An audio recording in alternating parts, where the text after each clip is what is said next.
আসসালামু আলাইকুম। বড় ভাইরা ভালো আছেন ভাইরা?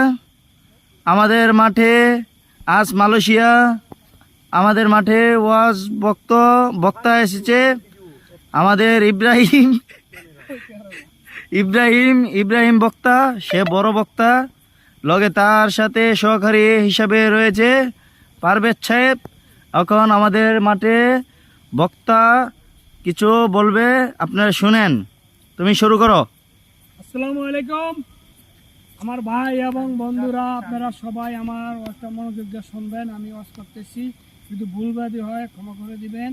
আপনাদেরকে মজার জন্য একটা ওয়াজ করতেছি, সবাই ওয়াজটা শুনবেন। ও আমার ভাই বোনেরা, শোনো, মনোযোগ দিয়ে শোনো। আজকে আমি রুমের থেকে বাড়াই হাকিম ক্যান্টিনে যখন আসছি রে ভাই, হঠাৎ করে দেখতেছি একটা গরিব লোক।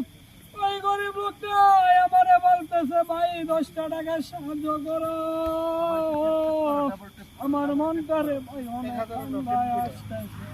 আমি তখন হঠাৎ করে মানুষটা শোয়া হইলে একটা মানুষের সাথে হাত বাড়ায়, একটা মানুষের কাছে কিভাবে হাত বাড়ায়? টাকা পয়সা না থাকলে, খানা যদি না থাকে, এই জন্য মানুষ মানুষের কাছে হাত বাড়ায়। আমরা যদি সাহায্য না করি ভাই, আমরা যদি সাহায্য না করি, আজকে কাল মানুষটা চুরি করবে, ডাকাতি করবে, সব কিছু করবে। আজকে যদি আমরা প্রত্যেকটা সমাজে প্রত্যেকটা লোকে, প্রত্যেকটা ইউনিয়নে, প্রত্যেকটা জেলায় সমস্ত লোক যদি সহযোগিতা করে এবং দান শ্রদ্ধা করে, তাহলে মানুষ আর কোনো চুরি করবে না, ডাকাতি করবে না, লুচ্চামি করবে না, বাটপারি করবে না।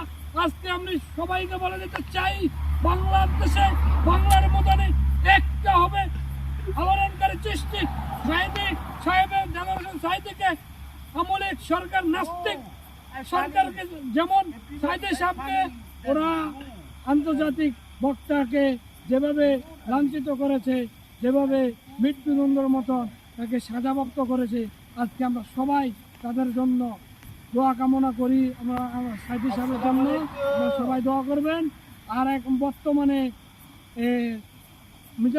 ডক্টর মিজানুর রহমান আজহারী সাহেবের ওয়াজটা সবাই শুনবেন। সারা বাংলাদেশের ভিতরে কোনো মাজার পূজারী, কোনো প্রমোশন বক্তা, কোনো রিভার বক্তা, কোনো ভাইরাল বক্তা, একমাত্র যদি বক্তা থাকে তাহলে